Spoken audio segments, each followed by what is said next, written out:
अथ 12. भक्तियोगः।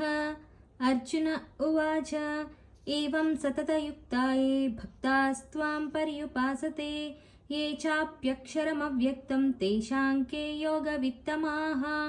श्रीभगवानुवाच मय्यावेश्य मनो ये मां नित्ययुक्ता उपासते श्रद्धया परयोपेताः ते मे युक्ततमा मताः। ये त्वक्षरमनिर्देश्यम् अव्यक्तं पर्युपासते सर्वत्र गमचिन्त्यं च कूटस्थमचलं ध्रुवं सन्नियम्येन्द्रियग्रामं सर्वत्र समबुद्धयः ते प्राप्नुवन्ति मामेव सर्वभूतहिते रताः। क्लेशोऽधिकतरस्तेषाम् अव्यक्तासक्तचेतसाम् अव्यक्ता हि गतिर्दुःखं देहवद्भिरवाप्यते।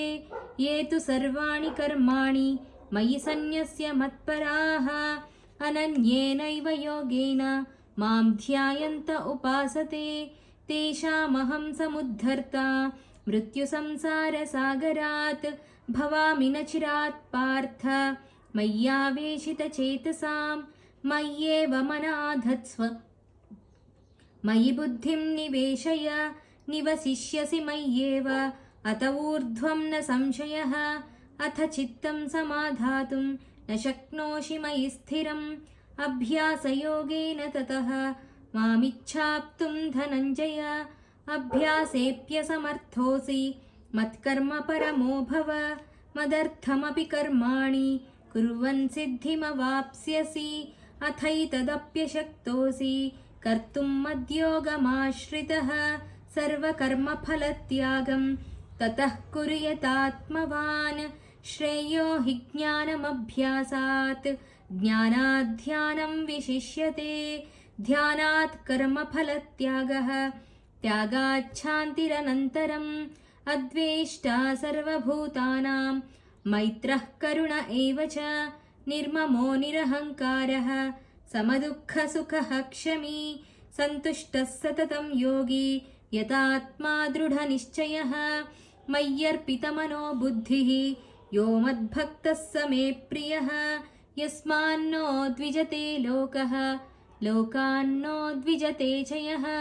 हर्षामर्षभयोद्वेगैः मुक्तो यः स च मे प्रियः अनपेक्षः शुचिर्दक्षः उदासीनो गतव्यथः सर्वारम्भपरित्यागी यो मद्भक्तः स मे प्रियः। यो न हृष्यति न द्वेष्टि न शोचति न काङ्क्षति शुभाशुभपरित्यागी भक्तिमान् यः स मे प्रियः। समशत्रौ च मित्रे च तथा मानापमानयोः शीतोष्णसुखदुःखेषु समस्सङ्गविवर्जितः तुल्यनिन्दास्तुतिर्मौनी सन्तुष्टो येन केनचित् अनिकेतस्थिरमतिः भक्तिमान् मे प्रियो नरः। ये तु धर्म्यामृतमिदं यथोक्तं पर्युपासते श्रद्धाना मत्परमाः भक्तास्तेतीव मे प्रियाः। ॐ तत्सदिति श्रीमद्भगवद्गीतासु उपनिषत्सु ब्रह्मविद्यायां योगशास्त्रे श्रीकृष्णार्जुनसंवादे भक्तियोगो नाम 12. सर्वधर्मान् परित्यज्य मामेकं शरणं व्रज अहं त्वा सर्वपापेभ्यः मोक्षयिष्यामि मा शुचः।